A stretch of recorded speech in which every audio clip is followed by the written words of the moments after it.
안녕하세요, 명구입니다. 또다시 코너킥으로 득점했지만 1대1 무승부를 거두며 풀럼 상대로 3경기째 무승을 하게 됐습니다. 어쩌다 무승부를 거두게 됐는지 같이 한번 보겠습니다. 먼저 라인업부터 보겠습니다. 마갈량이스와 칼라피오리가 또다시 명단 제외가 되면서 히비오로와 조르지뉴가 빈자리를 채웠습니다. 그리고 트로사르와 마르티넬리는 번갈아 가면서 선발로 나와 이번엔 트로사르가 선발이 되었고 스켈리는 부상에서 복귀해 벤치에 앉았습니다. 현재 부상으로 나오지 못하는 선수로는 장기가 나오신 토미야스와 화이트, 그리고 큰 부상은 아닐 것으로 보이는 마갈량이스, 칼라피오리, 진첸코가 있습니다. 수비수만 5명, 심지어 풀백만 4명입니다. 또다시 부상 병동이 시작되면서 선발 라인업부터 쉽지 않아졌습니다. 항상 잘해줬던 웨데고르지만 솔직히 이번 경기에선 좋지 못했습니다.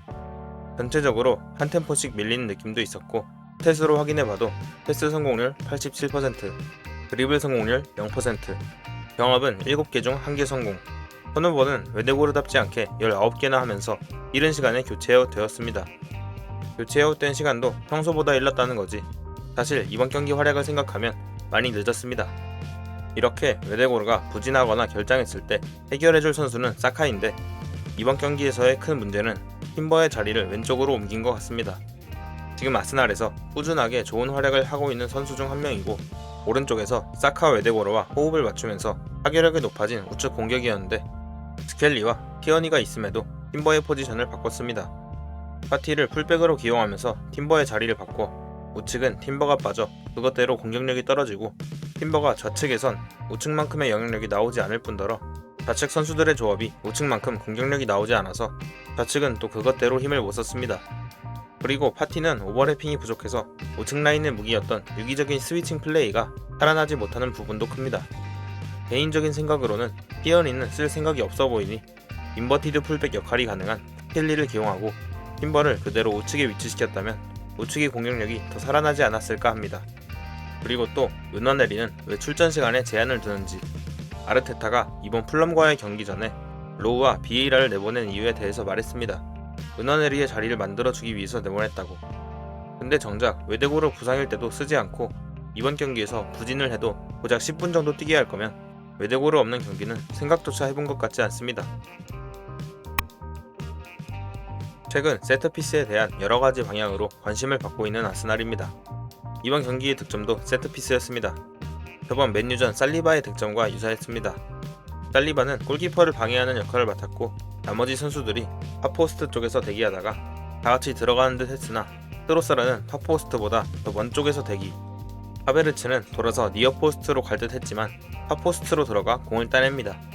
이미 먼 쪽으로 보내기로 약속되어 있던 세트피스라 가능했던 하베르츠와 트로사르의 움직임입니다. 저번 맨유전처럼 살리바가 떨어진 공을 골대 앞에서 주워먹습니다. 순간 옵사이드인 줄 알았으나 살리바의 팔인 줄 알았던 게 풀럼 선수의 발이었어서 온사이드로 득점이 인정되었습니다. 물론 조버 코치의 세트피스가 대단하고 승점을 따오면 좋은 것도 맞지만 이번 경기의 경기력이 좋지 않았던 게 문제였습니다. 매치 도미넌스도 압도적이고 예상골 값도 압도적인데 뭐가 문제냐 할 수 있겠지만 세트피스를 제외한다면 0.3으로 확 줄어듭니다.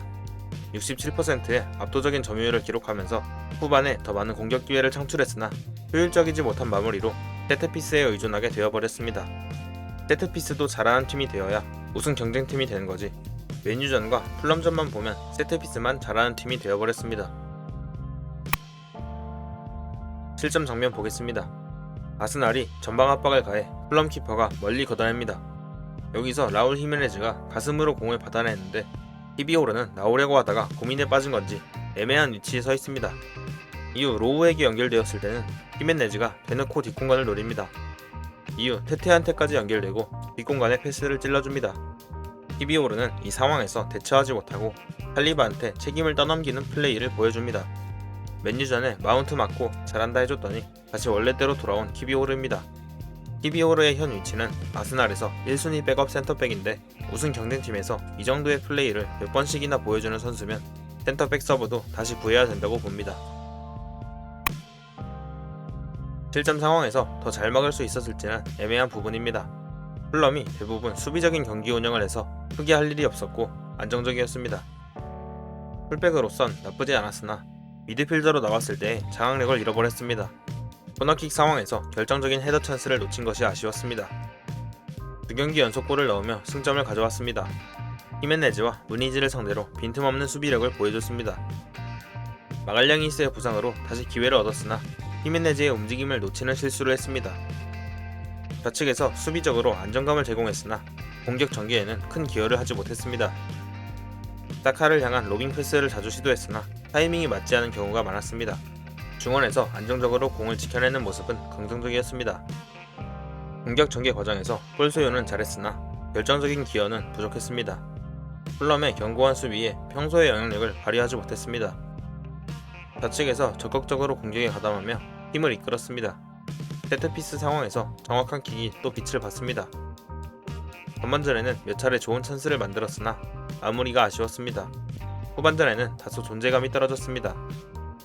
전반적으로 공격에서 큰 존재감을 드러내지 못했습니다. 세트피스 상황에서 도움을 기록했습니다. 좌측에서 몇 차례 좋은 크로스를 올렸으나 공격 지원이 부족했던 점이 아쉬웠습니다. 팀 내 역할이 다소 제한적이었습니다. 직접적인 위협을 가했으나 큰 효과를 발휘하지 못했습니다. 옵사이드로 취소된 득점이 아쉬웠습니다. 전반적으로 조용한 경기력을 보여줬습니다.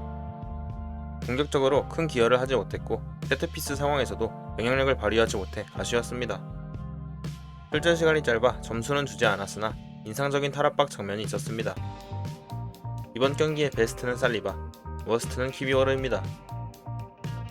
세트피스 상황에서의 강점이 확실하지만 오픈 플레이에서의 공격력 강화를 통해 더 많은 득점을 만들어야 할 필요가 있습니다.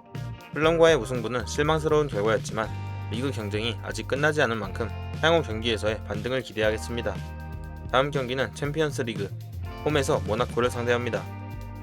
재밌게 보셨다면 구독과 좋아요 부탁드립니다.